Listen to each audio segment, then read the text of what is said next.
I think enough has already been said and written about the controversial Tanishq ad, the message of interreligious marriage it wanted to convey, and then the aggressive posture on the part of the troll army and its objection to the ad, and eventually the Tata Group's decision to withdraw the ad.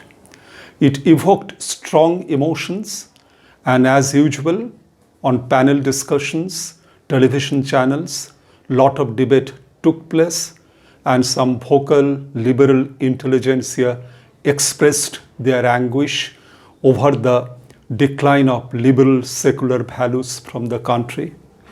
At the same time, I am aware of the fact that in this age of instantaneity and breaking news, we would soon forget this episode because something more viral, more exciting is going to occupy our attention, and meanwhile the business would go on as usual.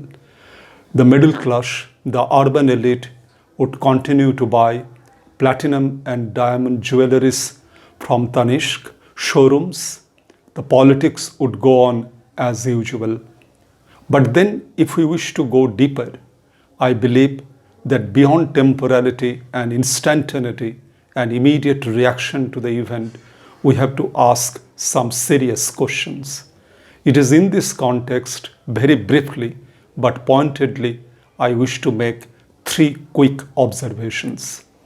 First, it has to be realized that although the Tanishq ad looked beautiful, yes, people, urban elite, beautiful, stylish, slick, almost like a television serial, and conveying the message of interreligious marriage.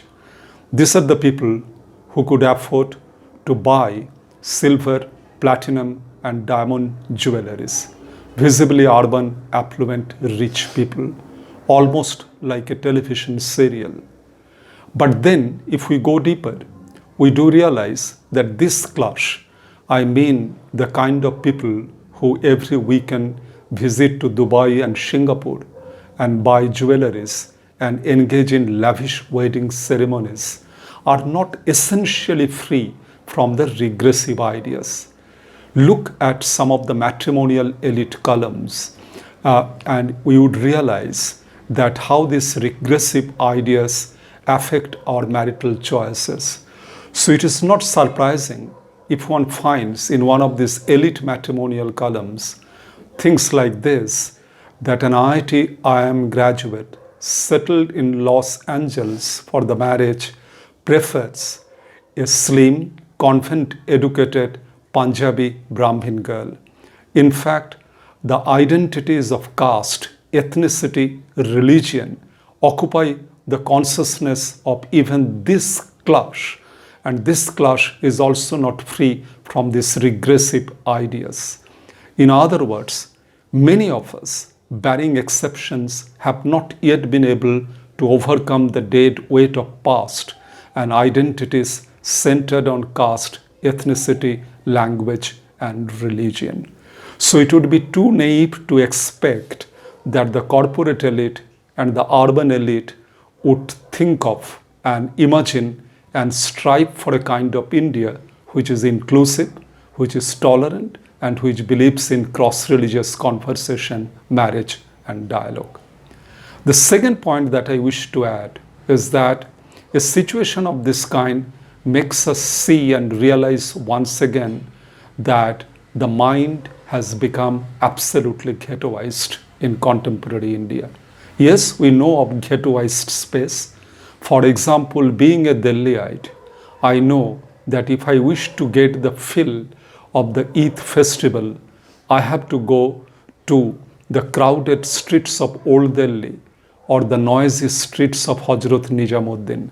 I know I cannot experience the thrill of the Eid festival at the posh Basant Kunj or the Gulmohar Park in Delhi. The space has been ghettoized. It is exceedingly difficult, for instance, for a Muslim to get a rented house in the middle class locality in our metros. Mind has been also simultaneously ghettoized. It is not just the ghettoization of space, it is the ghettoization of mind. And the ghettoized mind erects the walls of separation, caste separation, identity separation, and separation based on religion and the Hindu-Muslim binary.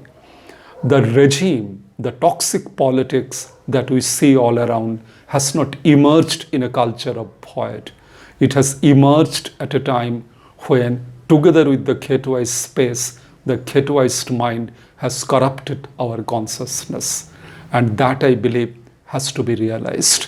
And third, here I believe one important point lies that the way secularism is projected in India, it is often being transmitted as a discourse of reason confined to the left liberal English-speaking university intelligentsia.